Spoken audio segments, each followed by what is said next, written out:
Dans les archives poussiéreuses du château de Montclair, près de la Loire, une lettre découverte en 1987 révélait un secret qui avait été enterré pendant plus d'un siècle. Écrite de la main tremblante de la duchesse Célestine de Beaumont, elle commençait par ces mots terrifiants. « Si vous lisez ceci, c'est que mon mari a réussi son plan diabolique et que ma mort aura été maquillée en suicide. » Avant de continuer cette histoire qui va vous glacer le sang, abonnez-vous à notre chaîne et dites-nous en commentaire de quelle ville vous nous écoutez. Maintenant, plongeons dans les ombres de l'année 1823, quand la vallée de la Loire cachait encore ses secrets les plus sombres. L'année 1823 marquait une époque de transition troublée pour la France. 3 ans après l'assassinat du duc de Berry, le pays oscillait entre les derniers soubresauts révolutionnaires et la restauration monarchique. Les cicatrices de la Révolution saignaient encore dans une société qui tentait désespérément de retrouver ses anciens repères. Dans cette France divisée, où les nobles rescapés de l'échafaud côtoyaient les nouveaux riches issus du commerce et de l'industrie naissante, les tensions sociales couvaient sous un vernis de politesse mondaine. La vallée de la Loire, avec ses châteaux centenaires et ses vignobles séculaires, incarnait cette noblesse fragilisée, désespérément accrochée à ses privilèges perdus. Le paysage automnal de novembre 1823 se parait de couleurs cuivrées qui semblaient refléter la mélancolie d'une époque où l'ancien monde agonisait lentement, dévoré par les dettes et rongé par l'amertume. Le château de Montclair se dressait majestueusement sur les rives de la Loire, à quelques lieues d'Orléans. Ces tours médiévales, coiffées d'ardoises noires que la pluie automnale rendait luisantes comme des écailles de serpent, dominaient un parc à la française dont les jardins géométriques témoignaient d'une grandeur passée. Les allées de gravier crissaient sous les pas des rares visiteurs, et les bassins ornementaux reflétaient un ciel gris plomb qui semblait peser sur la demeure comme une chape de tristesse. Cette propriété imposante, acquise par les Beaumont au siècle précédent, abritait une famille dont la fortune s'effritait inexorablement depuis la Révolution. Les revenus tirés des terres, amputés par l'abolition des droits seigneuriaux et les redistributions révolutionnaires, ne suffisaient plus à entretenir le train de vie somptuaire auquel s'accrochait encore son propriétaire, le duc Armand de Beaumont. Armand de Beaumont, quadragénaire au visage émacié par les soucis financiers et les nuits d'insomnie, incarnait parfaitement cette noblesse en déroute. Grand et maigre, avec des traits aristocratiques burinés par l'amertume, il portait toujours ses habits avec une élégance compassée qui masquait mal l'usure des étoffes et la patine des dorures ternies. Ses yeux gris, enfoncés dans des orbites cernées, brillaient d'une lueur froide qui trahissait un caractère calculateur et impitoyable. Éduqué dans la tradition de l'Ancien Régime, il n'avait jamais accepté la perte de son rang social et de ses privilèges. Pour lui, la Révolution n'était qu'une parenthèse sanglante qu'il fallait effacer à tout prix, quitte à sacrifier ses propres principes moraux. Cette obsession de la restauration familiale l'avait peu à peu transformé en un homme dur et cynique, capable des pires compromissions pour préserver l'apparence de sa grandeur passée. Dans cette demeure aux couloirs sombres et aux appartements glacés, l'hiver de 1823 s'annonçait particulièrement rigoureux. Les cheminées monumentales dévoraient d'énormes quantités de bois sans parvenir à réchauffer l'atmosphère pesante qui régnait entre les murs épais du château. Les domestiques circulaient comme des ombres dans les corridors mal éclairés, parlant à voix basse des disputes de plus en plus fréquentes entre le duc et son épouse. Les murs épais du château, qui avaient abrité des siècles de secrets familiaux, semblaient absorber les cris et les sanglots qui s'échappaient parfois des appartements privés. Mais ils n'arrivaient pas à étouffer complètement les rumeurs qui circulaient dans les couloirs, portées par le souffle des courants d'air qui sifflaient dans les cheminées et faisaient danser les flammes des chandelles. Célestine de Beaumont, née Célestine Dubois, était arrivée au château 7 ans plus tôt avec une dot substantielle de 300 000 livres qui avait temporairement sauvé les finances familiales. Cette somme considérable, fruit du commerce maritime, prospère de son père à Nantes, représentait l'équivalent de plusieurs années de revenus pour la plupart des familles nobles de la région. Fille d'armateur enrichie dans le commerce des Antilles, Célestine avait apporté à cette union un sang roturier que la belle famille de son époux n'avait jamais véritablement accepté. Sa mère, Marie-Claire Dubois, née Rousseau, était elle-même issue d'une famille de négociants protestants qui avaient prospéré malgré les persécutions religieuses. Cette double tare, la roture et l'hérésie, pesait lourdement sur Célestine aux yeux de la vieille noblesse catholique locale. Pourtant, à 27 ans, Célestine possédait une beauté remarquable qui forçait l'admiration même de ses plus farouches détracteurs.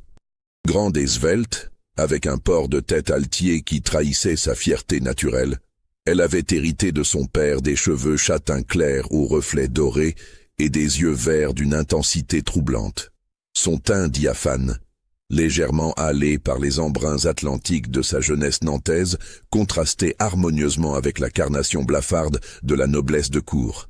Son intelligence vive et sa culture raffinée, acquise auprès des meilleurs précepteurs que la fortune paternelle avait pu s'offrir, n'avaient pas suffi à compenser, aux yeux de la société locale, cette origine considérée comme inférieure.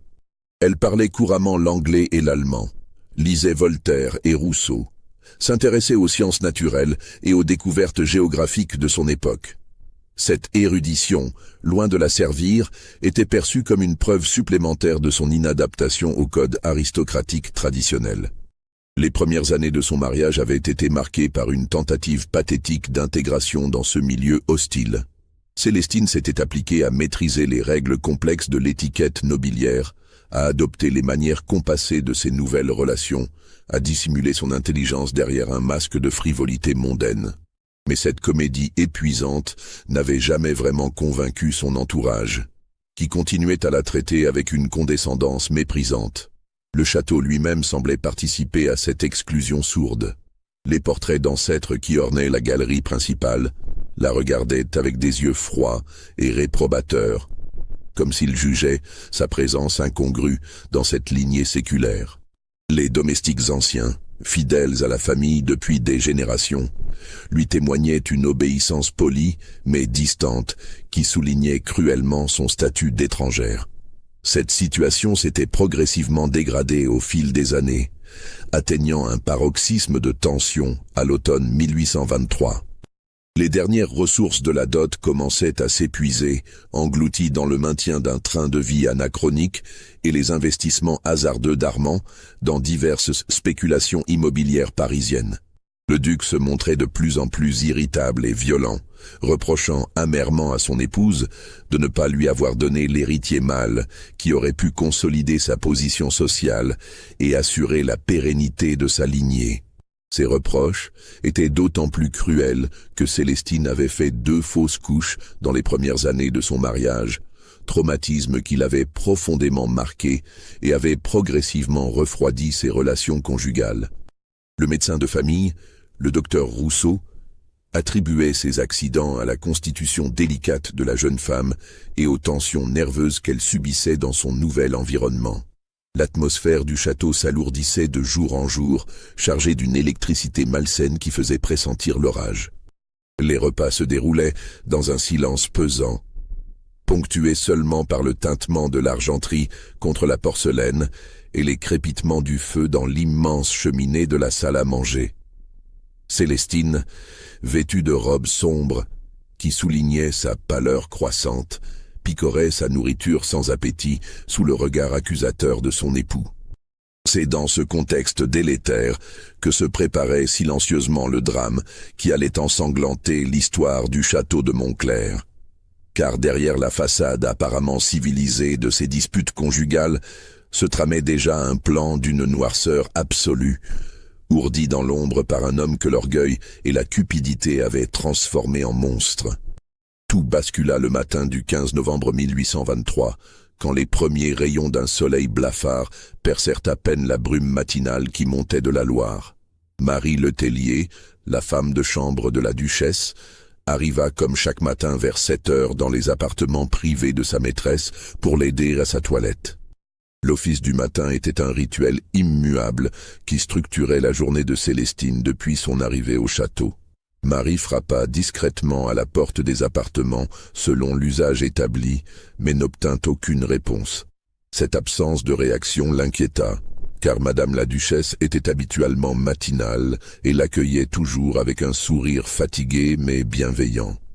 La jeune domestique, âgée de 22 ans et au service du château depuis 3 années, avait développé avec sa maîtresse une relation de confiance qui dépassait le simple rapport hiérarchique. Après avoir attendu quelques minutes et renouvelé ses coups discrets, Marie se décida à entrer dans la chambre. Ce qu'elle découvrit la figea d'horreur sur le seuil. Célestine gisait sur son lit à baldaquin, vêtue de sa robe de chambre en soie bleue brodée de motifs floraux qu'elle affectionnait particulièrement. Son visage, d'une pâleur de cire, était figé dans une expression de surprise et de terreur qui contrastait tragiquement avec la sérénité habituelle de ses traits. Ses yeux verts, ordinairement si expressifs, fixaient le plafond avec une intensité vitreuse qui ne laissait aucun doute sur son état. Ses lèvres, légèrement entr'ouvertes, avaient pris une teinte bleuâtre qui évoquait une mort par suffocation ou empoisonnement. Ses mains, crispées sur les draps de lin brodés, témoignaient des souffrances endurées dans ces derniers instants. À côté d'elle, sur la table de chevet en marqueterie qui avait appartenu à sa belle-mère, une fiole de cristal vide et un verre à pied à demi rempli d'un liquide ambré témoignaient apparemment d'un empoisonnement volontaire. L'odeur douceâtre qui flottait dans la pièce, mélange de parfums floral et de relents chimiques suspects, achevait de dresser le tableau d'un suicide par le poison. Marie Letellier, malgré son jeune âge et son origine paysanne, n'était pas une femme impressionnable. Élevée dans une ferme des environs de Blois, elle avait assisté à la mort de plusieurs membres de sa famille et connaissait les signes de la fin naturelle. Mais ce qu'elle observait dans cette chambre luxueuse lui paraissait étrange et dérangeant, sans qu'elle puisse immédiatement identifier la source de son malaise. D'abord, la position du corps lui semblait trop arrangée, trop théâtrale pour correspondre aux convulsions habituelles d'une agonie par empoisonnement. Célestine était allongée sur le dos, les bras le long du corps, dans une pose qui évoquait davantage un gisant funéraire qu'un suicide dans la souffrance. Ses cheveux, ordinairement défaits pour la nuit, étaient soigneusement brossés et disposés sur l'oreiller de manière quasi artistique. Ensuite, l'odeur qui régnait dans la pièce ne correspondait pas à celle qu'elle avait pu percevoir lors des rares empoisonnements accidentels survenus dans la région. Ce parfum douceâtre et écœurant évoquait plutôt les effluves des laboratoires d'apothicaires qu'elle avait eu l'occasion de fréquenter pour soigner sa mère malade. Enfin, et c'était peut-être le détail le plus troublant, la chambre était dans un ordre parfait qui contrastait avec le désordre habituel qu'aurait dû laisser une personne en proie aux dernières convulsions de l'agonie. Aucun objet n'était renversé, aucun meuble déplacé, aucune trace de lutte ou de souffrance visible. La première personne alertée fut naturellement le duc Armand, conformément à la hiérarchie domestique stricte qui régissait la vie du château. Marie se précipita vers les appartements du maître, situés dans l'aile opposée de la demeure, le cœur battant et les jambes tremblantes sous le choc de sa découverte macabre. Elle trouva le duc dans son cabinet de travail, déjà levé et habillé malgré l'heure matinale, occupé à compulser des documents administratifs. Cette activité précoce surprit la domestique, car monsieur le duc avait l'habitude de faire la grasse matinée et ne descendait généralement de ses appartements qu'aux environs de 10 heures.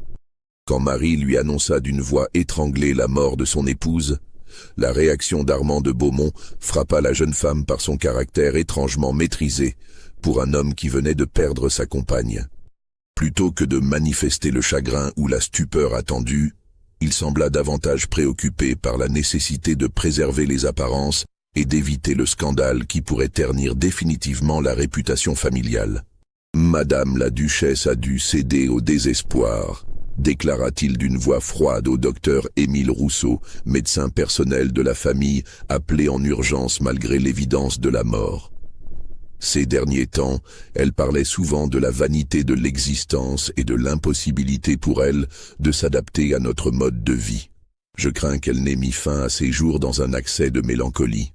Oh, cette explication, livrée avec un détachement qui glaça Marie Letellier, était accompagnée de détails troublants sur l'état mental supposé de la défunte. Le duc évoquait des crises de larmes inexpliquées, des insomnies chroniques, des références répétées à la mort dans les conversations quotidiennes. Il mentionnait également des lectures morbides qui auraient influencé l'esprit fragile de son épouse. Le docteur Rousseau, homme intègre mais prudent dans cette société où la discrétion valait souvent mieux que la vérité, écouta ces explications avec une attention respectueuse mais légèrement sceptique. Praticien expérimenté, il avait soigné la duchesse à plusieurs reprises et n'avait jamais décelé chez elle les signes d'une mélancolie suicidaire. Au contraire, Célestine lui avait toujours paru équilibrée et courageuse face aux difficultés de sa position sociale. L'examen du corps, mené dans la chambre mortuaire en présence du duc et de Marie Letellier, fut particulièrement bref et superficiel. Rousseau constata officiellement un empoisonnement par l'arsenic, identifié grâce à l'odeur caractéristique et aux symptômes visibles sur le cadavre. La rapidité avec laquelle il établit son diagnostic surprit certains, d'autant que l'analyse toxicologique approfondie qui aurait permis de confirmer cette hypothèse ne fut jamais demandée. Dans son rapport médical, rédigé le jour même et conservé aux archives municipales d'Orléans, le docteur Rousseau nota simplement « Mort par ingestion volontaire de poison arsenical. Suicide probable en raison de mélancolie chronique et d'inadaptation aux contraintes sociales de son rang. » Cette conclusion lapidaire évitait soigneusement d'approfondir les circonstances précises du décès ou de questionner la version fournie par le veuf. Cependant, plusieurs détails troublants échappèrent à l'attention officielle, ou furent délibérément ignorés, pour éviter de compliquer une affaire que tous souhaitaient voir rapidement close. Marie Letellier, interrogée brièvement par le docteur Rousseau en présence du duc, ne put mentionner que quelques éléments anodins sur l'état de sa maîtresse la veille au soir. Mais lors de conversations privées, avec d'autres domestiques dans les jours qui suivirent, la femme de chambre révéla des informations bien plus troublantes. Elle évoqua notamment que Célestine lui avait paru particulièrement sereine le soir précédent, évoquant même ses projets pour la semaine suivante et les préparatifs de Noël qu'elle souhaitait organiser au château. Plus inquiétant encore, Marie mentionna les étranges visites nocturnes que recevait le duc depuis plusieurs semaines. Un homme élégant, arrivant toujours après le coucher du soleil et repartant avant l'aube, s'entretenait longuement avec Armand dans son cabinet de travail. Ces conversations à voix basse se prolongeaient tard dans la nuit, ponctuées parfois d'éclats de voix et de bruits de chaises renversées qui témoignaient de discussions houleuses. La domestique avait également remarqué des changements dans le comportement de son maître dans les semaines précédant la tragédie. Habituellement distant mais correct avec le personnel, il était devenu irritable et méfiant, donnant des ordres contradictoires et surveillant étroitement les allées et venues de chacun. Il avait notamment interdit l'accès de certaines pièces du château, prétextant des travaux de réfection qui n'avaient pourtant jamais commencé. Enfin, Marie avait observé que la duchesse elle-même semblait de plus en plus inquiète et nerveuse.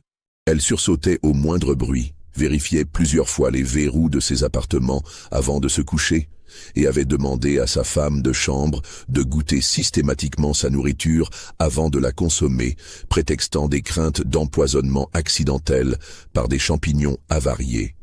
Ces détails, rapportés dans l'intimité des communs du château, ne remontèrent jamais jusqu'aux oreilles des autorités officielles. Le duc Armand veillait soigneusement à contrôler l'information et à présenter une version cohérente et définitive de la tragédie qui venait de frapper sa famille. Les funérailles de Célestine de Beaumont furent organisées avec une hâte qui choqua profondément la société locale, habituée aux cérémonies fastueuses et au deuil prolongé de l'aristocratie. 3 jours seulement après la découverte du corps, la duchesse était inhumée dans le caveau familial du château sans que sa propre famille ait pu faire le voyage depuis Nantes.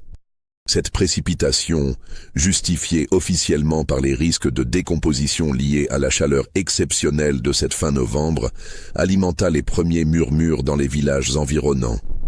Les langues se déliaient dans les auberges et sur les marchés, où l'on questionnait ouvertement cette étrange urgence à enterrer une morte dont la famille n'avait même pas pu venir faire ses adieux.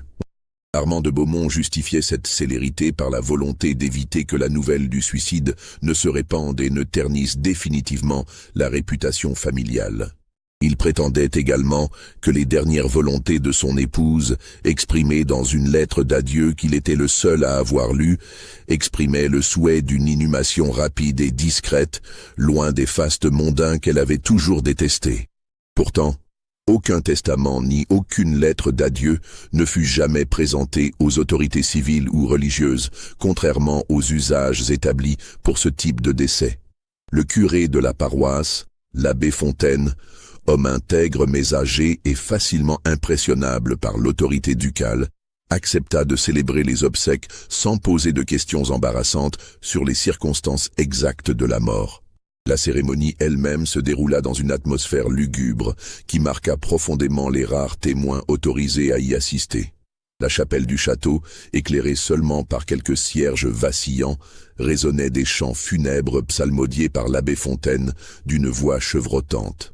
Le cercueil de chêne massif, orné des armoiries familiales, trônait au centre du chœur gothique comme un reproche muet aux vivants. Le duc Armand, vêtu d'un costume noir de circonstance, affichait un visage impénétrable qui ne trahissait aucune émotion. Ses yeux secs et sa posture rigide contrastaient cruellement avec l'affliction attendue d'un époux endeuillé. Les quelques proches présents, parents éloignés, voisins de campagne, notables locaux, échangeaient des regards interrogateurs sur cette attitude qu'ils jugeaient pour le moins déplacée.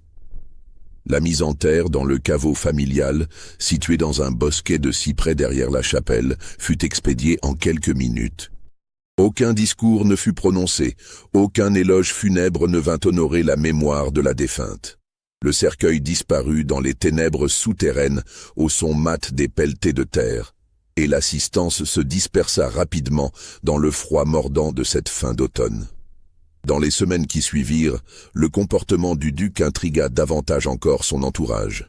Loin de manifester le deuil strict que les conventions sociales imposaient pour une durée minimale d'1 an, il semblait soulagé, presque libéré d'un fardeau qu'il aurait porté trop longtemps. Cette transformation frappa particulièrement les domestiques, qui notèrent le retour de son appétit et la disparition des insomnies qui le tourmentaient depuis des mois. Il reprit rapidement ses activités sociales, recevant à nouveau dans les salons du château et participant aux réceptions de la société orléanaise avec un entrain qui scandalisait les bien-pensants.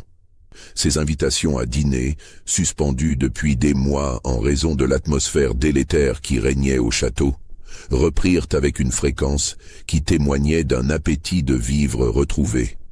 Cette attitude choqua profondément la bonne société locale, habituée au code strict du deuil aristocratique qui imposait une retraite mondaine prolongée et des manifestations ostensibles de chagrin.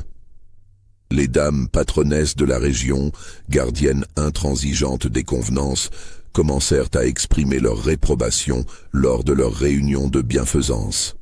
Il y a quelque chose d'indécent dans cette précipitation à retrouver le goût de vivre, murmurait la comtesse de Villeneuve, douairière respectée dont l'opinion faisait autorité dans les salons orléanais.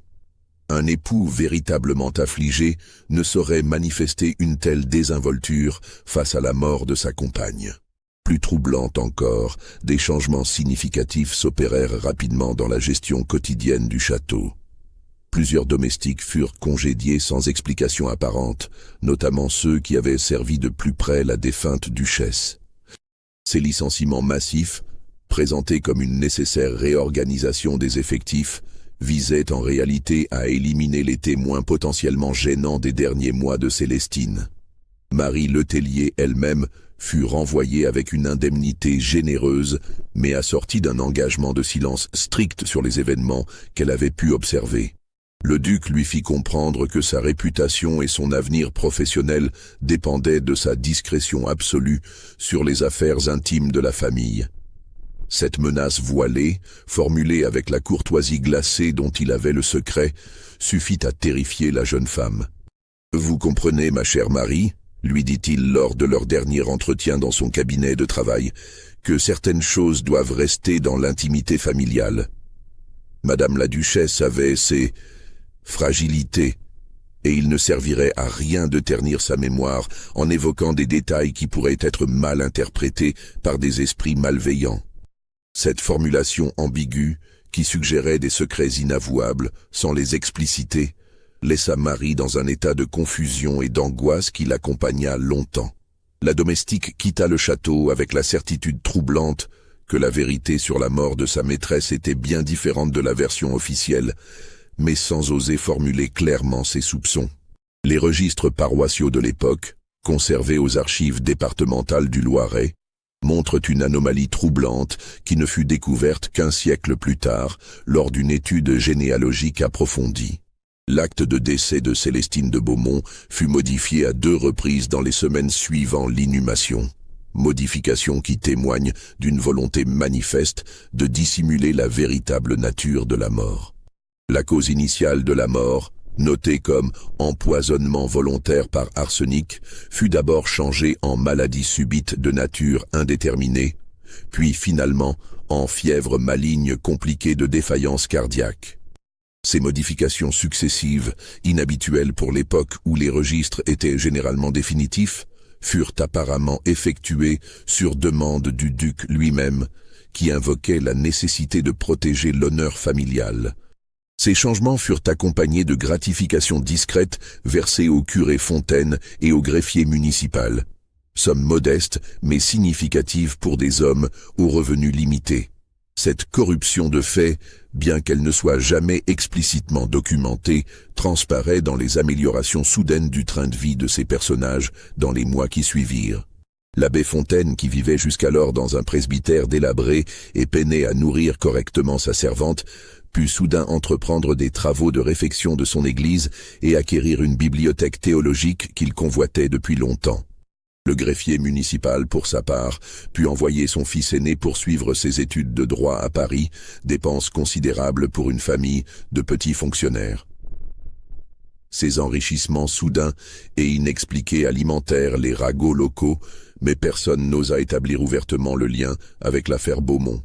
La peur de s'attaquer à un personnage aussi influent que le duc paralysait les langues, même les plus déliées. Parallèlement à ces manœuvres d'effacement des traces, Armand de Beaumont s'employait activement à construire une version alternative de la mort de son épouse, version qu'il distillait habilement dans les conversations mondaines.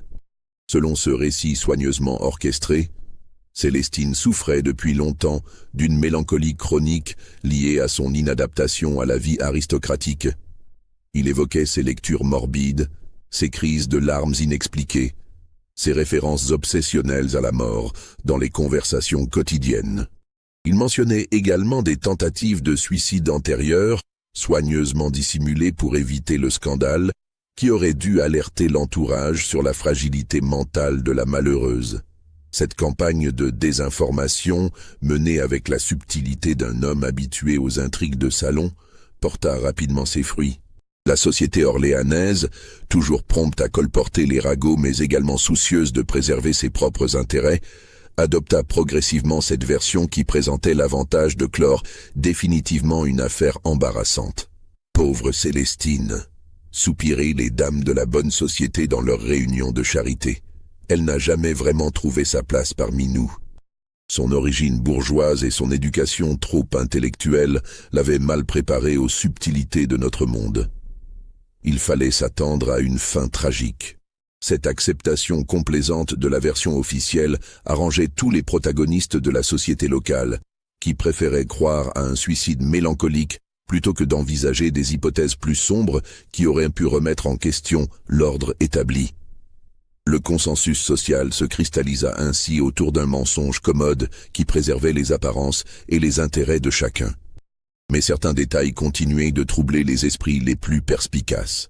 Le testament de Célestine, rédigé 3 ans plus tôt chez le notaire Mercier à Orléans, ne contenait aucune clause particulière concernant ses funérailles ou l'éventualité de sa mort prématurée.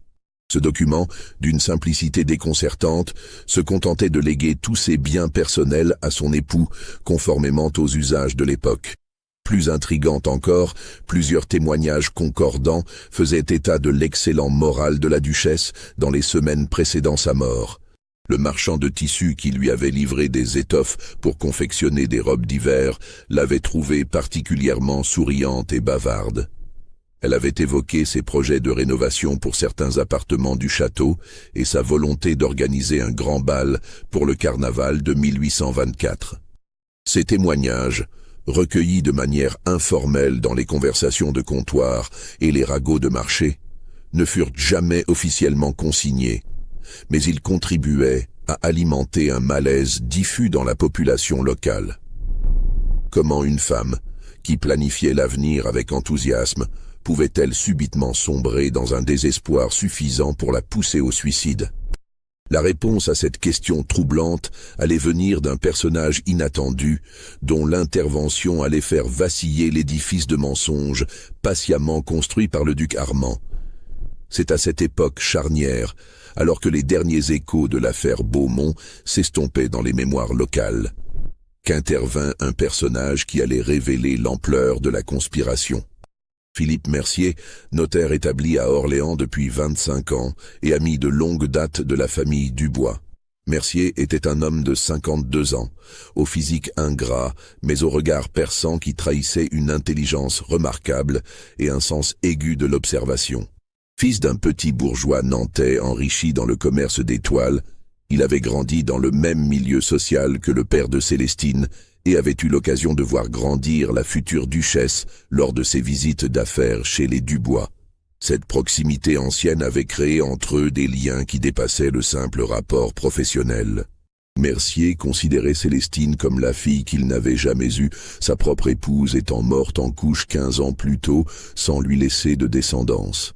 Il avait suivi avec émotion son mariage avec le duc Armand, espérant que cette union lui apporterait le bonheur qu'elle méritait. Mais les nouvelles qui lui parvenaient du château de Montclair l'inquiétaient de plus en plus. Les lettres de Célestine, d'abord régulières et affectueuses, s'étaient espacées et avaient pris un ton de plus en plus mélancolique. Elle évoquait sa solitude, son inadaptation à son nouveau milieu, les difficultés croissantes de son mariage avec un homme qu'elle découvrait bien différent de l'image qu'il avait donnée pendant leur fiançailles. La dernière lettre, reçue en septembre 1823, l'avait particulièrement alarmée. Célestine y évoquait des craintes étranges, des soupçons qu'elle n'osait formuler clairement, une atmosphère de menace diffuse qui pesait sur sa vie quotidienne. Elle mentionnait également des problèmes de santé récurrents, nausées, vertiges, troubles digestifs, que le médecin de famille attribuait à ses nerfs fragiles, mais qui l'inquiétaient personnellement. « Mon cher Philippe, écrivait-elle, je ne sais plus à qui me confier. Armand est devenu si étrange, si froid avec moi. Il me regarde parfois avec une expression que je ne lui connaissais pas, comme s'il me reprochait quelque chose que j'ignore. Les domestiques eux-mêmes semblent me fuir, et j'ai parfois l'impression d'être une étrangère dans ma propre demeure. » Cette lettre se terminait par une phrase particulièrement troublante. « Si quelque chose devait m'arriver, je sais que vous saurez découvrir la vérité que d'autres voudraient le cacher. » Cette formulation énigmatique avait profondément inquiété Mercier, qui avait immédiatement écrit pour demander des explications plus précises. Mais sa lettre était restée sans réponse. Inquiet de ce silence prolongé, et n'ayant reçu aucune nouvelle directe du château depuis plus de 2 mois, Mercier décida de se rendre personnellement à Montclair au début du mois de décembre 1823. Ce voyage imprévu, entrepris par une journée particulièrement froide où la Loire charriait des glaçons, allait déclencher une série d'événements qui remettraient en question toute la version officielle de la mort de Célestine. Sa visite inattendue mit le duc Armand dans un état de nervosité évident qui ne lui échappa pas. Mercier, habitué par son métier à déchiffrer les réactions humaines et à déceler les mensonges, nota immédiatement les signes de trouble de son hôte. mains tremblantes, regards fuyants, bredouillements inhabituels chez un homme ordinairement maître de lui. Quand le notaire demanda à voir Célestine, prétextant une affaire urgente à régler concernant l'héritage paternel, le duc lui annonça brutalement sa mort, prétendant avoir envoyé une lettre à Nantes qui avait dû se perdre en route. Cette explication bancale surprit Mercier, qui connaissait la fiabilité habituelle des services postaux entre Orléans et Nantes. Le duc Armand m'a relaté la mort de ma chère Célestine avec un détachement qui m'a glacé le sang. Écrivait Mercier dans son journal personnel, retrouvé un siècle plus tard dans le grenier de sa maison orléanaise. Il parlait d'elle comme d'un fardeau dont il était enfin débarrassé, évoquant ses difficultés d'adaptation et ses troubles de l'humeur, avec une froideur qui contrastait cruellement avec l'affection qu'il prétendait lui porter. Plus troublant encore, le récit que lui fit le duc des circonstances de la mort différait sensiblement de la version qui circulait dans la région. Armand évoquait une longue agonie de plusieurs jours, des délires fiévreux où Célestine appelait sa famille nantaise, des moments de lucidité où elle exprimait ses regrets d'avoir quitté son milieu d'origine. Cette version, plus dramatique que celle du suicide par empoisonnement, semblait destinée à émouvoir l'interlocuteur et à détourner ses soupçons. Quand Mercier exprima le souhait de se recueillir sur la tombe de celle qu'il considérait comme sa fille adoptive, le duc tenta d'abord de l'en dissuader, prétextant que le caveau familial était en cours de réfection et difficilement accessible. Cette réticence, exprimée avec un embarras visible, ne fit qu'accroître les soupçons du notaire. Finalement, devant l'insistance de son visiteur et craignant peut-être qu'un refus catégorique ne paraisse suspect, Armand accepta de conduire Mercier au caveau familial. Le trajet à travers le parc du château, effectué en silence dans la brume glaciale de cette fin d'après-midi de décembre, prit des allures de pèlerinage macabre. Ce qu'il découvrit sur la tombe de Célestine renforça considérablement ses soupçons. La dalle funéraire, gravée à la hâte dans un calcaire de qualité médiocre, portait une inscription laconique qui contrastait avec les épitaphes habituellement fleuries de l'aristocratie. Célestine de Beaumont, née Dubois, 1796-1823. Requiescat in pace. Mais surtout, la date de décès gravée dans la pierre différait de celle que lui avait annoncée Armand lors de leur conversation. Plus troublante encore, les fleurs disposées sur la tombe semblaient fraîches, comme si quelqu'un venait régulièrement s'y recueillir en secret. Ces bouquets de chrysanthèmes et de pensées, fleurs de deuil traditionnelles mais coûteuses en cette saison, témoignaient d'une dévotion qui contrastait avec l'indifférence apparente du veuf. En observant discrètement les abords du caveau, Mercier remarqua également des traces de pas récentes dans la terre humide, traces qui ne correspondaient pas aux chaussures élégantes du duc, mais évoquaient plutôt les sabots d'un domestique ou d'un paysan. Cette découverte suggérait que d'autres personnes que la famille venaient de se recueillir clandestinement sur cette tombe, peut-être des témoins silencieux d'une vérité inavouable. De retour à Orléans, Mercier entreprit une enquête discrète mais méthodique qui allait progressivement révéler l'ampleur de la machination ourdie autour de la mort de Célestine. Fort de son expérience de notaire et de sa connaissance approfondie des milieux bourgeois et aristocratiques de la région, il disposait d'un réseau de relations qui lui permit d'accéder à des informations généralement réservées aux initiés. Il interrogea d'abord plusieurs commerçants qui fournissaient régulièrement le château de Montclair et découvrit des éléments troublants qui ébranlèrent définitivement sa confiance dans la version officielle. L'apothicaire local, Antoine Girard, homme méticuleux qui tenait scrupuleusement ses registres de vente, lui révéla que le duc Armand était venu acheter de l'arsenic quelques semaines avant la mort de Célestine. Cet achat m'avait paru étrange dès le début, confia Girard au notaire lors d'un entretien privé dans son officine aux odeurs pharmaceutiques. Monsieur le duc prétextait une invasion de rats dans les caves du château. Mais ses manières étaient si agitées et pressantes que j'ai eu des doutes sur ses véritables intentions.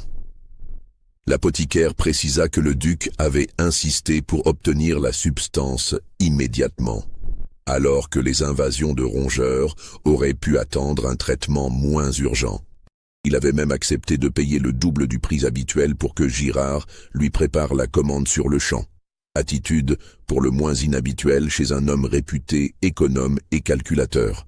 Plus inquiétante encore, Girard révéla que cette commande était la deuxième du même type en l'espace d'un mois. Le duc était en effet revenu quelques semaines plus tard pour acheter une nouvelle quantité d'arsenic, prétextant cette fois l'inefficacité du premier traitement. Cette insistance répétée avait intrigué l'apothicaire, qui connaissait l'efficacité habituelle de ces préparations contre les nuisibles. La quantité totale achetée par monsieur le duc dépassait largement les besoins d'une désinfection normale, précisa Girard. J'ai même osé lui en faire la remarque. Mais il s'est contenté de me répondre que le château était plus infesté qu'il ne l'avait initialement pensé. Cette révélation fit frémir Mercier, qui commençait à entrevoir la possibilité d'un empoisonnement criminel déguisé en suicide. Mais ses investigations ne s'arrêtèrent pas là.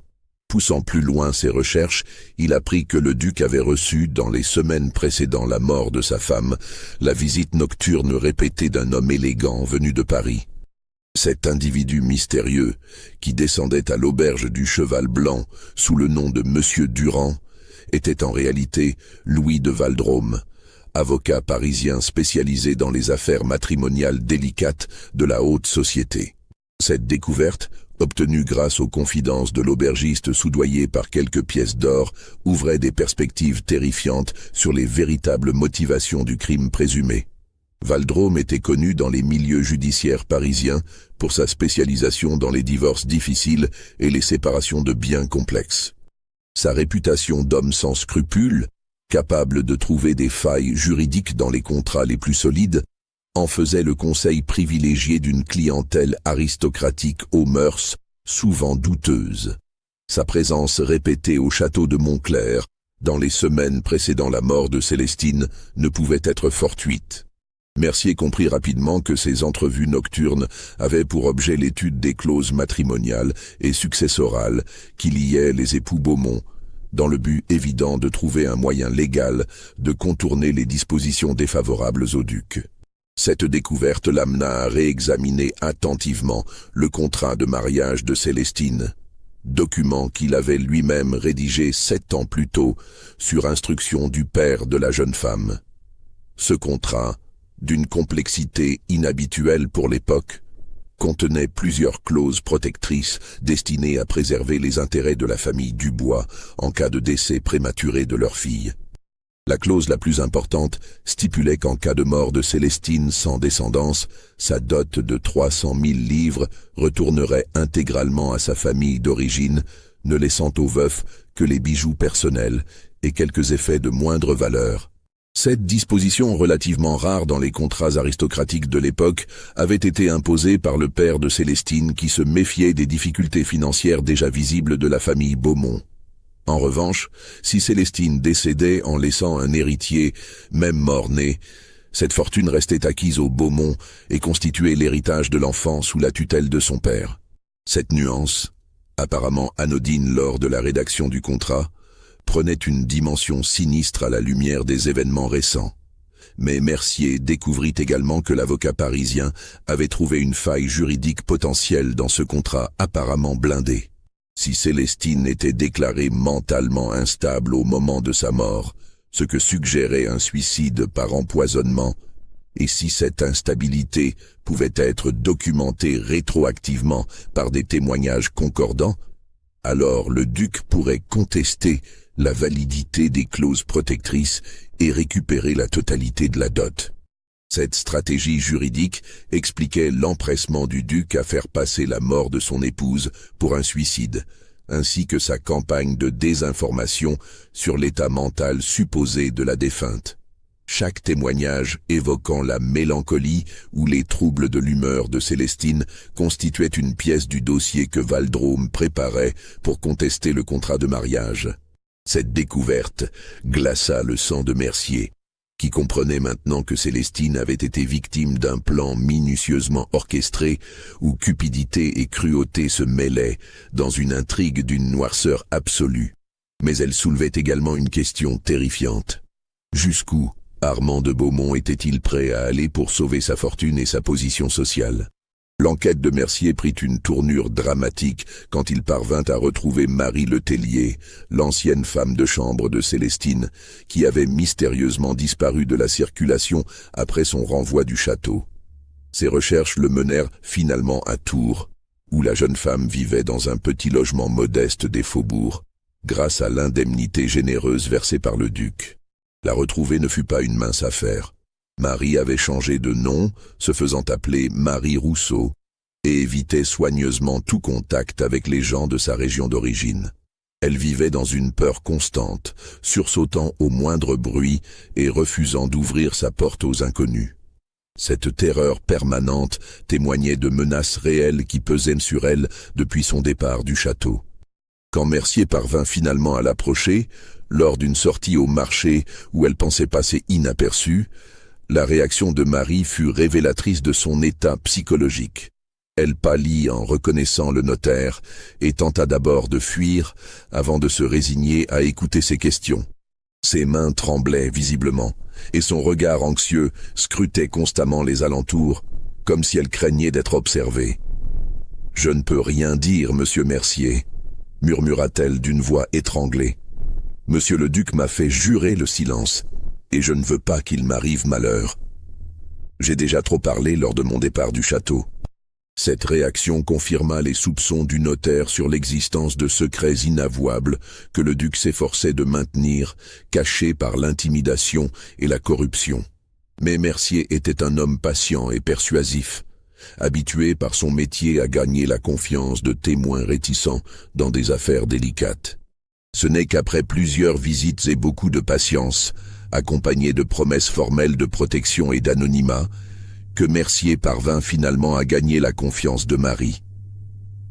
Ce que lui révéla alors l'ancienne femme de chambre dépassait ses pires soupçons et remettait intégralement en question la version officielle de la mort de Célestine.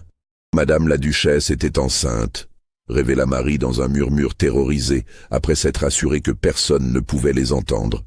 Elle me l'avait confié quelques jours seulement avant sa mort, sous le sceau du secret le plus absolu. Elle était si heureuse de cette nouvelle qu'elle rayonnait littéralement de joie. Cette révélation bouleversait complètement l'hypothèse du suicide mélancolique. Une femme enceinte et heureuse de l'être ne se donne pas la mort par désespoir existentiel, surtout quand cette grossesse représente l'espoir de consolider sa position dans sa belle famille et de donner enfin l'héritier tant attendu. Marie précisa que Célestine parlait déjà avec enthousiasme des préparatifs nécessaires à l'arrivée de l'enfant. Elle évoquait la nurserie qu'il faudrait aménager dans l'aile est du château, les layettes qu'elle voulait broder elle-même, les prénoms qu'elle envisageait selon le sexe du bébé. Cette grossesse représentait pour elle un nouveau départ, la promesse d'une réconciliation avec son époux et d'une acceptation définitive par sa belle famille. Elle me disait que cet enfant sauverait son mariage et lui donnerait enfin la place qu'elle méritait dans cette famille, poursuivit Marie, les larmes aux yeux. Elle était convaincue que monsieur le duc serait fou de joie en apprenant la nouvelle et que tous leurs problèmes conjugaux s'arrangeraient d'eux-mêmes.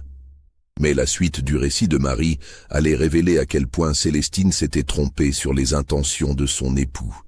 Le duc Armand était effectivement au courant de cette grossesse, mais sa réaction avait été diamétralement opposée à celle espérée par son épouse. Loin de manifester la joie attendue, il était entré dans une colère froide et calculatrice qui avait terrifié tous les témoins de la scène. Monsieur le duc était furieux quand madame lui a annoncé qu'elle portait son enfant, révéla Marie d'une voix brisée. J'ai entendu des disputes terribles entre eux, des cris qui résonnaient dans tout le château malgré l'épaisseur des murs. Ils criaient qu'un héritier ne devait pas voir le jour, que le sang roturier de madame ne devait pas souiller davantage la lignée des Beaumont. Cette réaction paradoxale s'expliquait par les calculs sordides que le duc avait échafaudés avec son avocat parisien. Un héritier vivant, même issu d'une mère roturière, aurait consolidé la position juridique de Célestine et rendu impossible la récupération de sa dot en cas de décès. L'enfant à naître représentait donc un obstacle majeur au plan d'enrichissement du duc. Marie révéla également que le duc parlait ouvertement de solutions pour régler définitivement le problème que représentait cette grossesse inopportune. Ces allusions sinistres, prononcées avec une froideur qui glaçait le sang, témoignaient d'une détermination implacable à éliminer tout ce qui pouvait contrarier ses projets. La femme de chambre livra également des détails terrifiants sur les dernières semaines de vie de Célestine, semaines marquées par une dégradation progressive de sa santé que le médecin de famille attribuait aux troubles habituels de la grossesse. En réalité, comme le comprit rétrospectivement Marie, ces symptômes correspondaient parfaitement aux signes d'un empoisonnement lent et méthodique. Madame se plaignait de nausées constantes, bien plus fortes que celles qu'elle avait connues lors de ses précédentes grossesses, expliqua Marie. Elle avait aussi de terribles maux de tête, des vertiges qui la faisaient chanceler, et ses cheveux commençaient à tomber par poignées. Nous pensions que c'était la fatigue de sa condition, mais maintenant je comprends que quelqu'un l'empoisonnait à petit feu. Cette méthode d'empoisonnement progressif, plus subtile qu'une dose massive, permettait de masquer le crime derrière les symptômes apparents d'une maladie naturelle. L'arsenic, administré en petites quantités régulières dans la nourriture ou les boissons, provoque exactement ce type de trouble sans éveiller immédiatement les soupçons de l'entourage. Marie révéla également des détails troublants sur les dernières heures de Célestine, détails qui achevaient de démontrer l'aspect criminel de sa mort. Le soir précédant la tragédie, le duc avait insisté avec une violence inhabituelle pour que son épouse consomme un cordial spécialement préparé pour elle, prétendument pour l'aider à dormir et soulager ses nausées de grossesse. Madame se méfiait déjà des intentions de son mari depuis leur dispute au sujet de l'enfant, raconta Marie. Elle avait d'abord refusé de boire ce cordial, disant qu'il avait un goût étrange et lui donnait des malaises. Mais monsieur le duc avait insisté avec une telle colère qu'elle avait fini par céder par peur de déclencher une nouvelle scène. La domestique révéla que Célestine, pressentant le danger qui la menaçait, lui avait discrètement fait signe de rester près de sa chambre cette nuit-là. Cette précaution témoignait de ses soupçons croissants sur les véritables intentions de son époux, soupçons malheureusement justifiés par les événements qui allaient suivre. Plus tard dans la nuit, vers 3 heures du matin, j'ai entendu des gémissements étouffés qui venaient de la chambre de madame, poursuivit Marie en frissonnant. Des plaintes terribles, comme si elle souffrait atrocement mais n'arrivait pas à crier. Puis il y a eu des bruits de pas, des murmures, et ensuite plus rien du tout. Au matin, quand Marie avait découvert le corps, elle avait remarqué que la fiole de poison supposée n'était pas à la même place que la veille au soir. Quelqu'un l'avait manifestement déplacée pour mettre en scène le suicide, détail qui avait immédiatement éveillé ses soupçons, mais qu'elle n'avait pas osé mentionner lors de l'enquête officielle. La fiole était posée sur la table de chevet, bien en évidence, comme si madame l'avait utilisée elle-même, précisa Marie. Mais la veille, j'avais vu une fiole similaire sur la commode, près de la fenêtre. Ce n'était pas la même place, j'en suis certaine. Cette observation, ajoutée aux autres éléments troublants relevés par la domestique, confirmait la mise en scène du suicide pour dissimuler un assassinat prémédité. Le duc avait soigneusement orchestré la découverte du corps pour accréditer sa version des faits et échapper ainsi aux soupçons. Si cette révélation vous a donné des frissons, likez cette vidéo et dites-nous en commentaire ce que vous pensez qu'il s'est vraiment passé cette nuit-là au château de Montclair. Ces révélations plaçaient Mercier dans une position particulièrement délicate et dangereuse. En tant que notaire respecté et homme de loi, il ne pouvait moralement ignorer ces informations accablantes qui désignaient clairement le duc Armand comme l'assassin de son épouse. Mais il savait également que s'attaquer à un personnage aussi influent et bien introduit dans la société locale, sans disposer de preuves formelles et irréfutables, pourrait ruiner sa carrière et même mettre sa vie en danger. L'aristocratie de la Restauration, traumatisée par les excès révolutionnaires, se montrait particulièrement solidaire face aux attaques extérieures et n'hésitait pas à broyer impitoyablement ceux qui osaient menacer ses intérêts. Un notaire de province, quelles que soient ses qualités professionnelles, ne faisait pas le poids face à un duc disposant d'appui à la cour et dans la magistrature. Malgré ces risques évidents, Mercier décida de poursuivre son enquête, poussé par l'affection profonde qu'il portait à Célestine et par un sens aigu de la justice qui ne supportait pas de laisser un crime aussi odieux impuni. Il comprenait que sa seule chance de réussir résidait dans la constitution d'un dossier si solide et si complet qu'aucune influence ne pourrait le faire disparaître. Ses recherches approfondies le menèrent à découvrir les véritables motivations financières du duc Armand, motivations qui éclairaient d'un jour nouveau l'ensemble de l'affaire. Les finances du château de Montclair étaient dans un état encore plus catastrophique que ne le laissaient supposer les apparences soigneusement maintenues. Les dettes s'accumulaient de manière vertigineuse. Arriérés d'impôts, emprunts usuraires contractés auprès de banquiers parisiens peu scrupuleux, factures impayées chez tous les fournisseurs de la région. Plusieurs créanciers menaçaient de saisir la propriété, et seuls les délais de grâce, accordés par égard pour le rang social du débiteur, retardaient encore l'échéance fatale. Plus grave encore, Mercier découvrit que le duc avait hypothéqué secrètement plusieurs parcelles du domaine familial pour financer des spéculations hasardeuses sur les terrains parisiens en cours d'urbanisation. Ces investissements, présentés comme particulièrement prometteurs par des intermédiaires peu fiables, s'étaient révélés désastreux et avaient englouti les dernières ressources disponibles. Dans ce contexte financier dramatique, la dot de Célestine représentait la seule bouée de sauvetage capable de préserver la famille Beaumont de la ruine complète et de l'humiliation sociale qui l'accompagnerait. Mais les clauses protectrices du contrat de mariage rendaient cette somme inaccessible tant que Célestine demeurait en vie et en bonne santé mentale. L'avocat parisien Louis de Valdrôme avait cependant découvert une faille juridique particulièrement cynique dans ce dispositif apparemment étanche.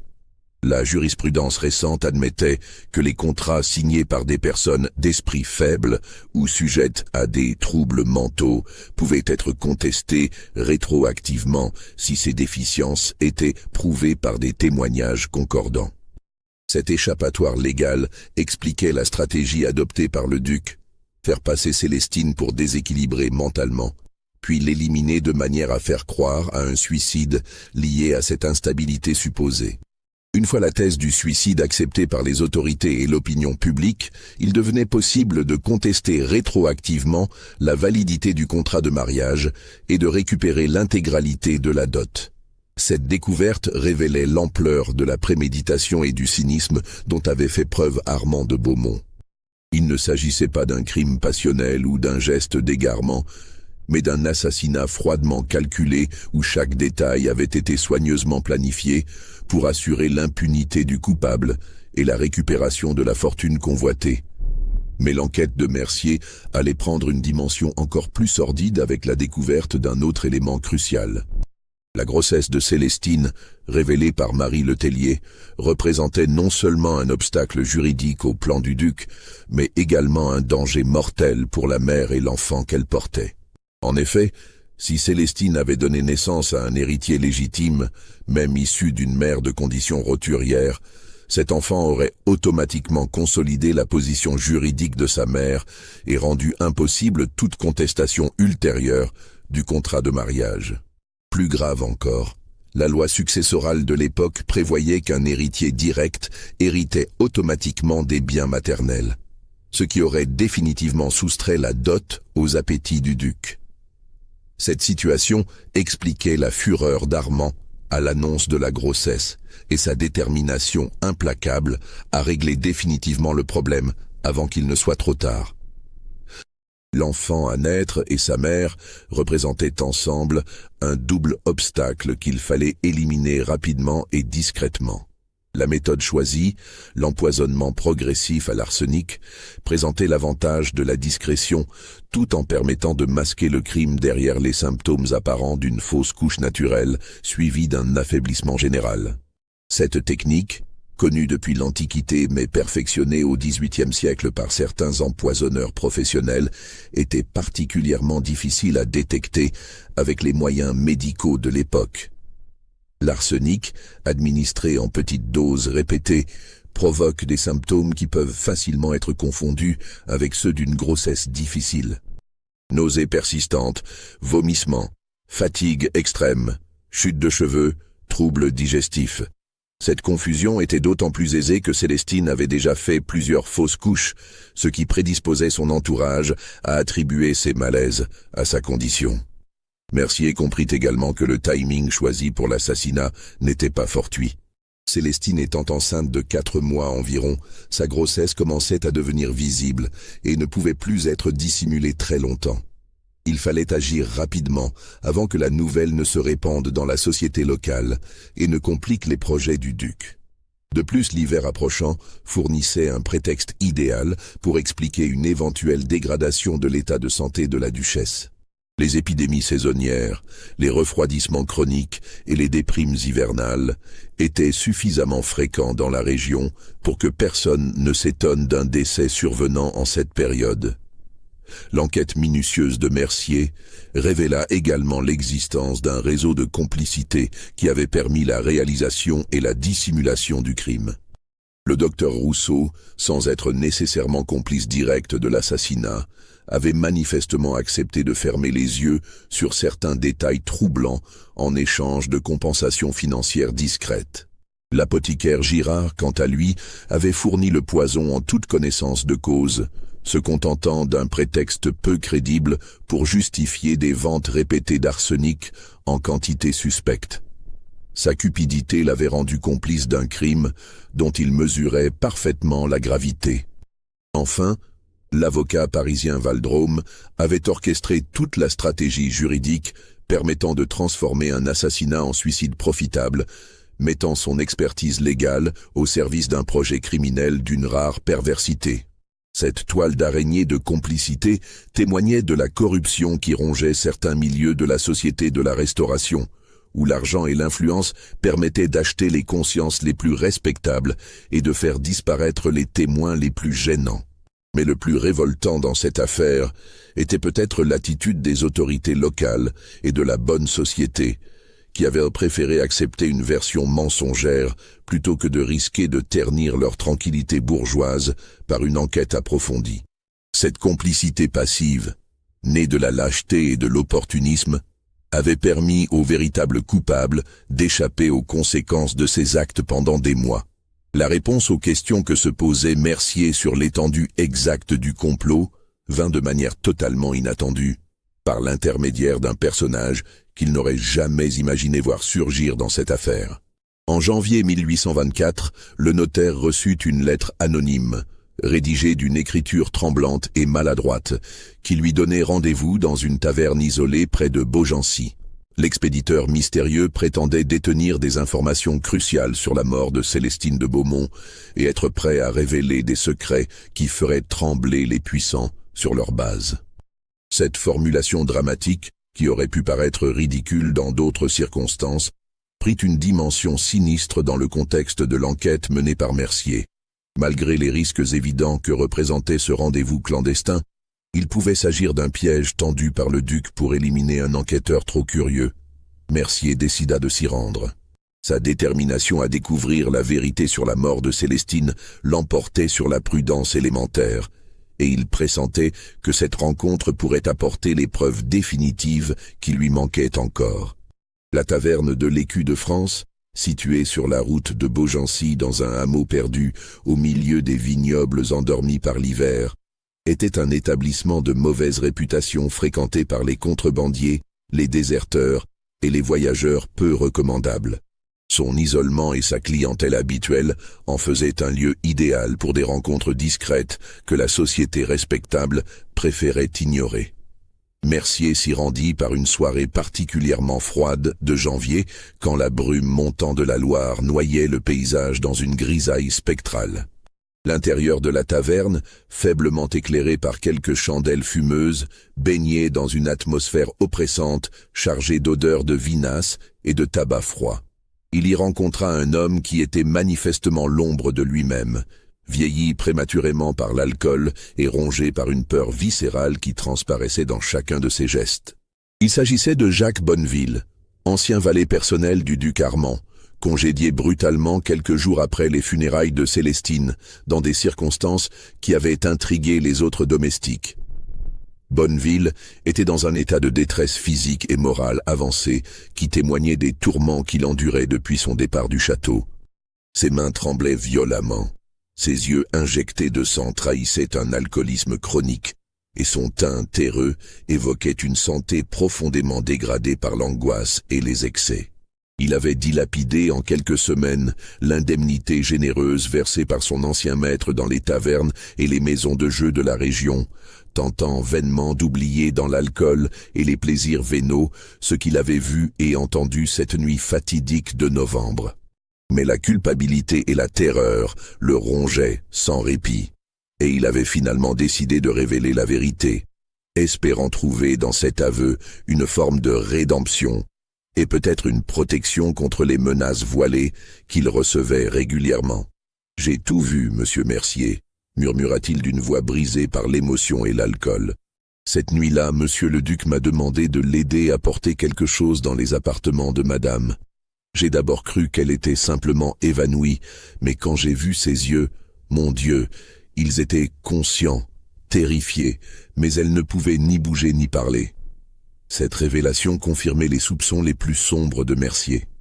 Célestine n'était pas morte d'un empoisonnement volontaire, mais avait été empoisonnée méthodiquement par son propre époux, selon un plan d'une cruauté raffinée qui dépassait l'entendement. Le valet révéla alors l'horrible vérité sur les derniers jours de Célestine. Elle n'était pas morte d'un empoisonnement soudain, mais avait été empoisonnée lentement, sur plusieurs semaines, avec de petites doses d'arsenic soigneusement mélangées à ses aliments et ses boissons.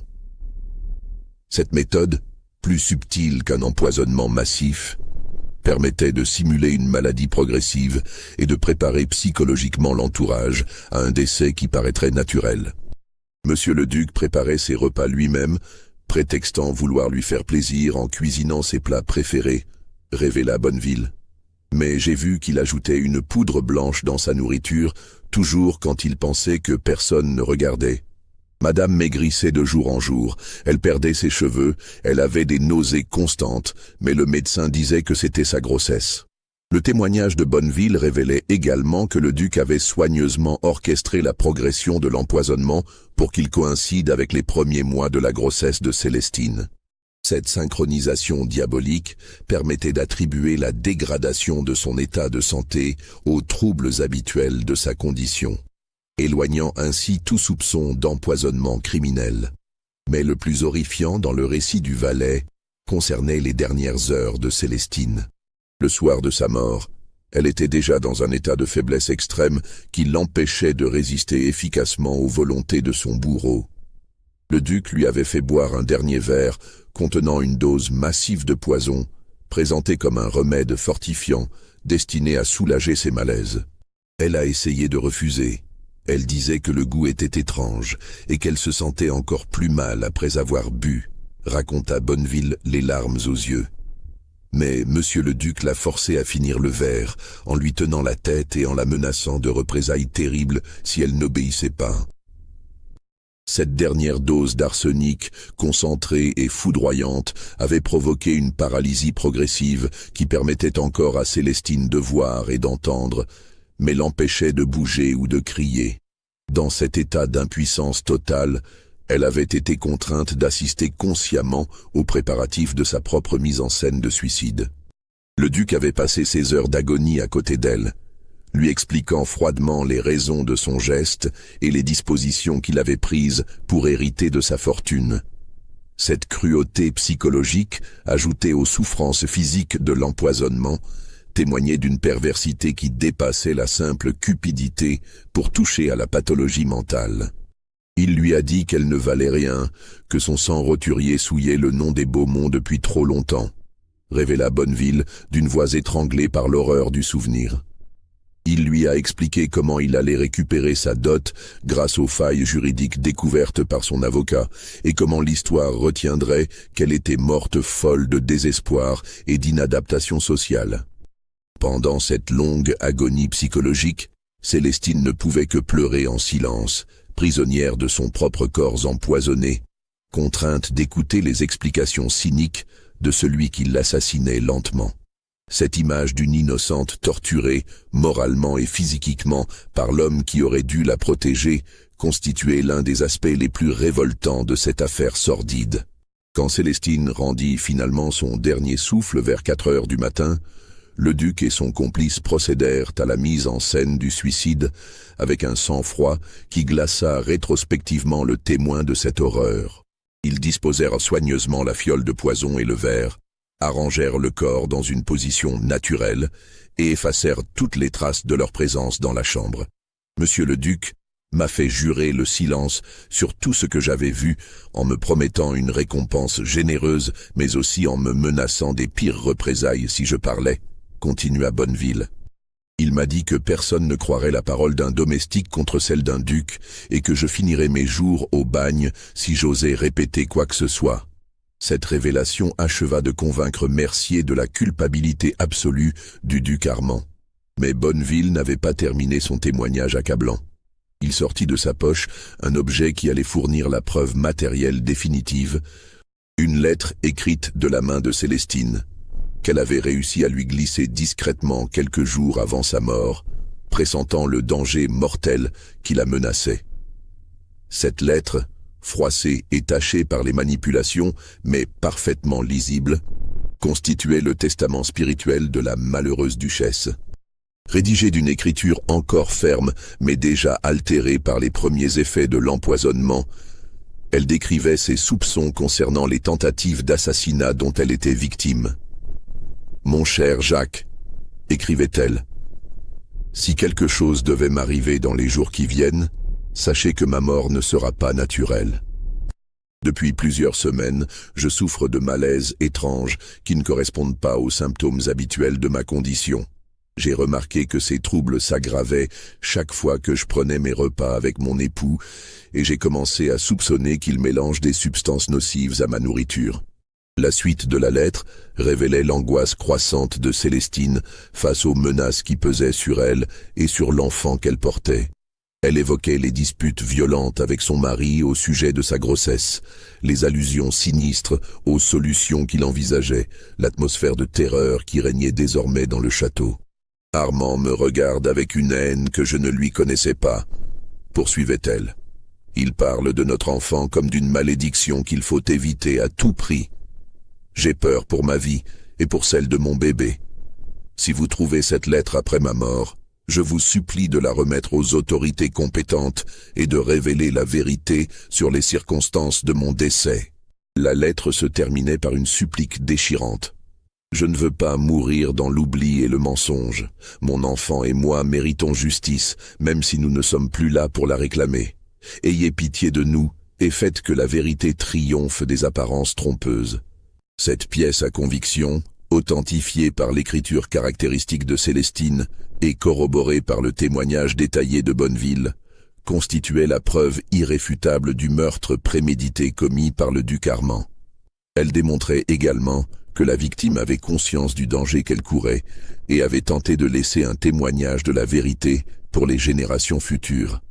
Armé de ces preuves accablantes, le témoignage détaillé de Marie Letellier sur la grossesse cachée et les circonstances suspectes de la mort, celui de Jacques Bonneville sur les modalités exactes de l'assassinat, la lettre posthume de Célestine révélant ses soupçons et toutes les incohérences relevées dans l'enquête officielle, Philippe Mercier prit une décision qui allait changer le cours de cette affaire et rendre justice à la mémoire de la malheureuse duchesse. Plutôt que de s'adresser aux autorités locales, probablement corrompues ou influencées par le pouvoir ducal, il décida de porter directement l'affaire devant les plus hautes instances judiciaires du royaume. Muni de son dossier soigneusement constitué, il se rendit à Paris pour rencontrer le procureur général près la Cour de cassation, seule autorité suffisamment indépendante et puissante pour faire face à un personnage de l'envergure d'Armand de Beaumont. Ce voyage, entrepris au début du mois de février 1824 par un temps particulièrement rigoureux, représentait un pari risqué pour un notaire de province habitué à la tranquillité de sa charge orléanaise. Mais Mercier était déterminé à aller jusqu'au bout de sa démarche, quelles qu'en soient les conséquences pour sa carrière et sa sécurité personnelle. Sa démarche déclencha une enquête officielle discrète mais approfondie, menée par les meilleurs enquêteurs de la police royale spécialisés dans les affaires criminelles impliquant la haute société. Cette investigation, conduite avec une discrétion absolue pour éviter les fuites qui auraient pu compromettre son succès, confirma rapidement tous les éléments du dossier constitué par Mercier. L'exhumation du corps de Célestine, ordonnée secrètement en mars 1824 par le magistrat instructeur, constitua l'épreuve de vérité qui allait définitivement confondre l'assassin. Cette opération délicate, menée de nuit dans le plus grand secret avec l'assistance des meilleurs médecins légistes parisiens, révéla des traces massives d'arsenic dans les cheveux, les ongles et les organes de la défunte. L'analyse toxicologique, réalisée selon les méthodes les plus avancées de l'époque par le professeur Orfila, pionnier de la médecine légale moderne, établit formellement que Célestine avait été empoisonnée sur une période de plusieurs semaines avec des doses progressivement croissantes d'arsenic. Cette découverte confirmait exactement les témoignages de Marie Letellier et Jacques Bonneville sur les modalités de l'empoisonnement. Plus troublant encore, l'examen du fœtus révéla qu'il était parfaitement formé et viable, ce qui infirmait définitivement l'hypothèse d'une fausse couche naturelle suivie d'un suicide de désespoir. Cet enfant innocent, assassiné avant même d'avoir pu voir le jour, symbolisait toute la cruauté d'un crime qui n'épargnait ni la mère, ni sa descendance. Ces preuves médicales irréfutables, jointes aux témoignages concordants des témoins et aux incohérences flagrantes de la version officielle, constituaient un dossier d'accusation si solide qu'aucune influence ne pouvait plus le faire disparaître. Le duc Armand de Beaumont, confronté à ces évidences lors de son arrestation discrète au château de Montclair, tenta d'abord de nier avec l'arrogance de celui qui se croit protégé par son rang. « C'est un complot monté par mes ennemis pour me perdre », déclara-t-il aux enquêteurs avec une superbe qui ne l'abandonnait pas malgré la gravité des charges qui pesaient contre lui. Ses domestiques mentent par appât du gain, et ce notaire de province cherche la célébrité en s'attaquant à une famille respectable. Mais confronté aux preuves médicales et aux détails troublants révélés par l'enquête, le duc comprit rapidement que ces dénégations ne serviraient à rien. Il tenta alors une stratégie différente, reconnaissant partiellement sa culpabilité tout en minimisant la préméditation et l'aspect sadique de son crime.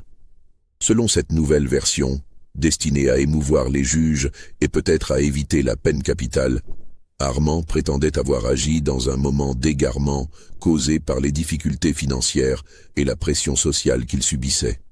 Il affirmait avoir voulu simplement endormir son épouse pour lui éviter les souffrances d'une agonie prolongée, niant catégoriquement avoir eu l'intention de la torturer psychologiquement. Cette tentative de justification ne trompa personne parmi les magistrats chargés de l'affaire. La sophistication du plan d'empoisonnement, l'orchestration minutieuse de la mise en scène du suicide, la corruption de témoins et la manipulation de l'opinion publique témoignaient d'une préméditation de longue date qui excluait toute idée d'acte impulsif. Le procès, qui se déroula à huis clos absolu pour éviter le scandale public que redoutait la monarchie restaurée, révéla progressivement l'ampleur de la manipulation orchestrée par l'accusé.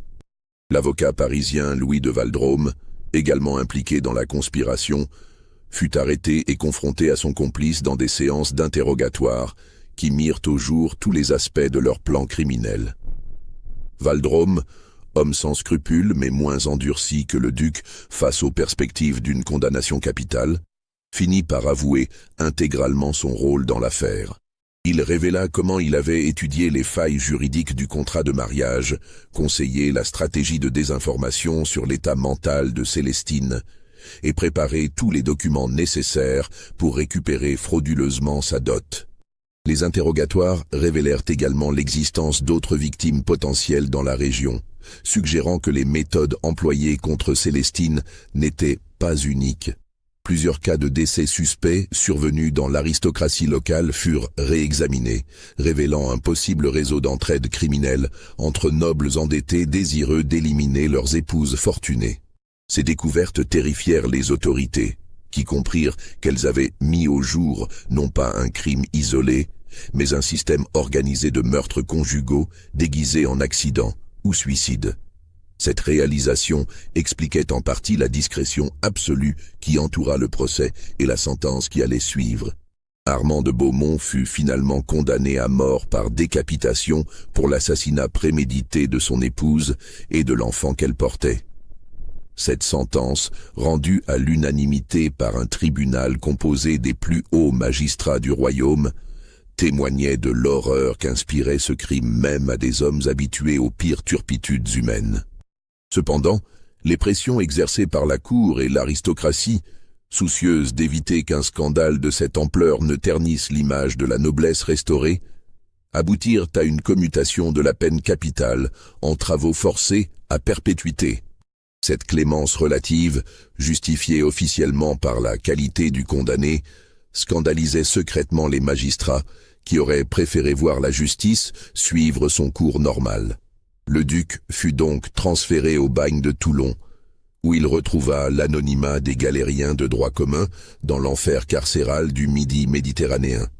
Cette chute brutale, de l'opulence aristocratique aux travaux forcés, constituait peut-être une punition plus cruelle que la mort rapide de l'échafaud.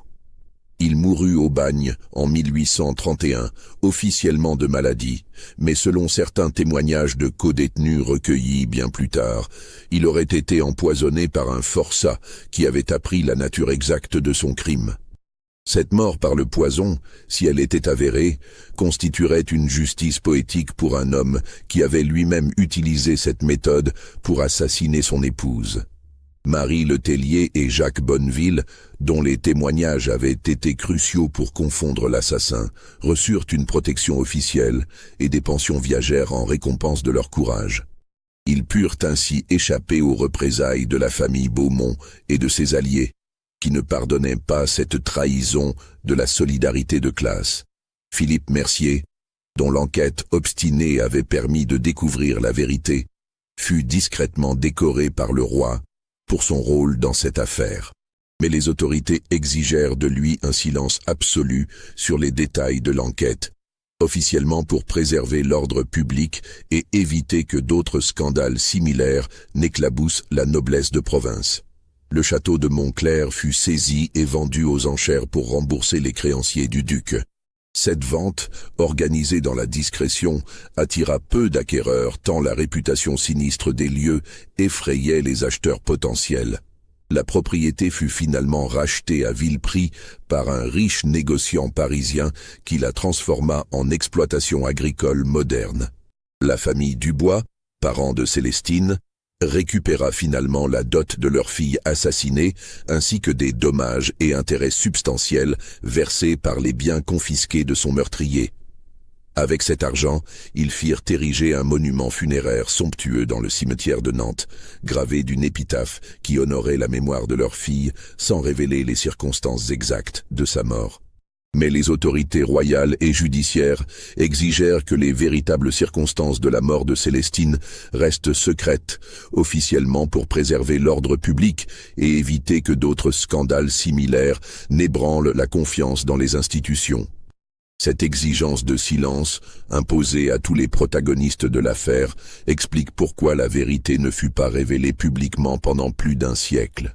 C'est ainsi que l'histoire officielle continua longtemps à présenter Célestine de Beaumont comme une duchesse mélancolique morte par suicide, version mensongère qui masquait l'une des affaires criminelles les plus sordides de la Restauration française. Seuls quelques initiés connaissaient la vérité sur ce crime qui révélait les aspects les plus sombres d'une société corrompue par les privilèges et l'impunité.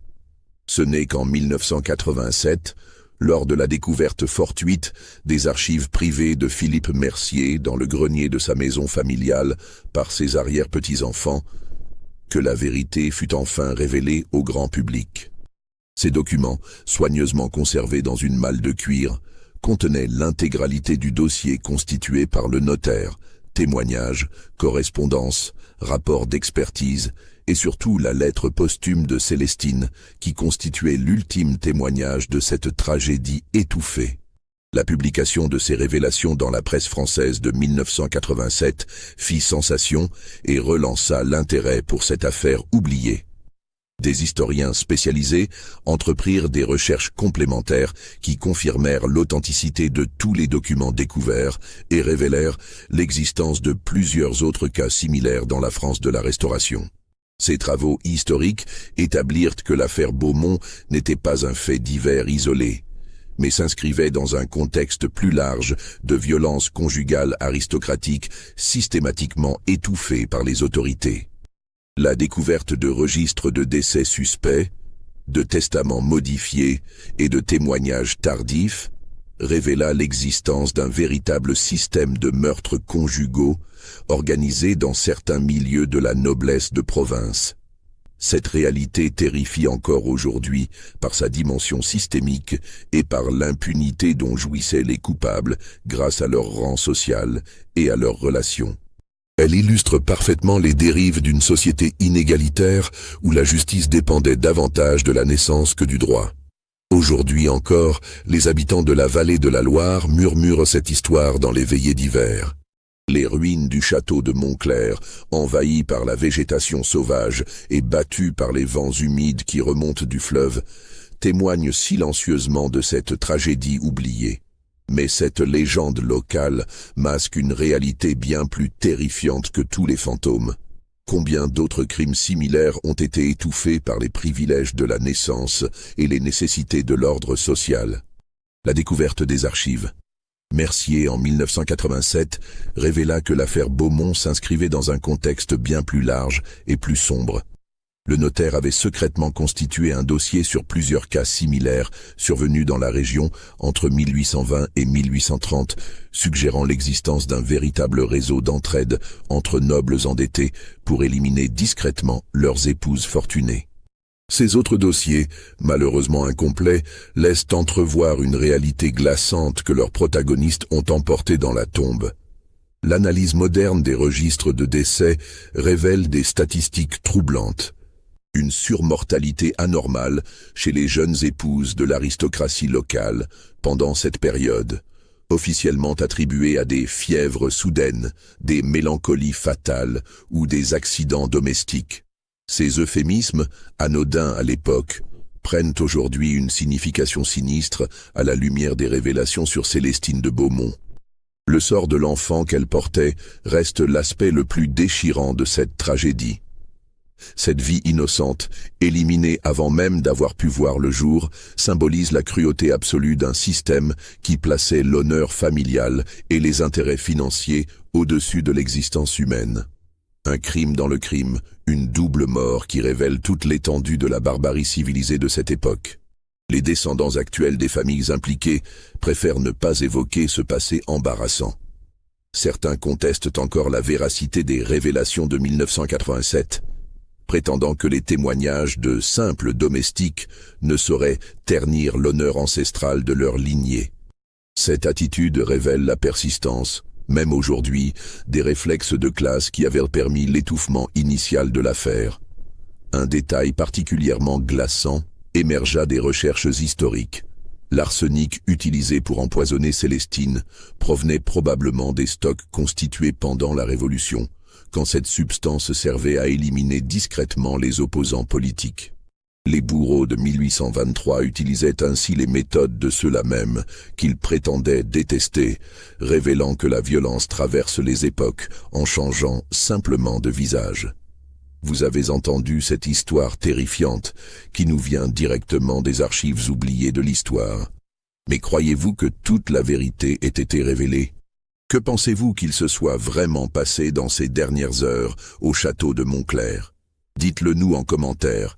Abonnez-vous pour découvrir d'autres secrets ensevelis dans les archives poussiéreuses de nos châteaux et partagez cette vidéo avec tous ceux qui sont fascinés par les mystères sombres du passé.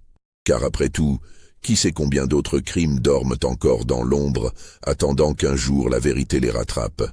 L'histoire de Célestine de Beaumont nous rappelle brutalement que derrière les fastes apparents de l'aristocratie se cachaient souvent des drames d'une noirceur absolue.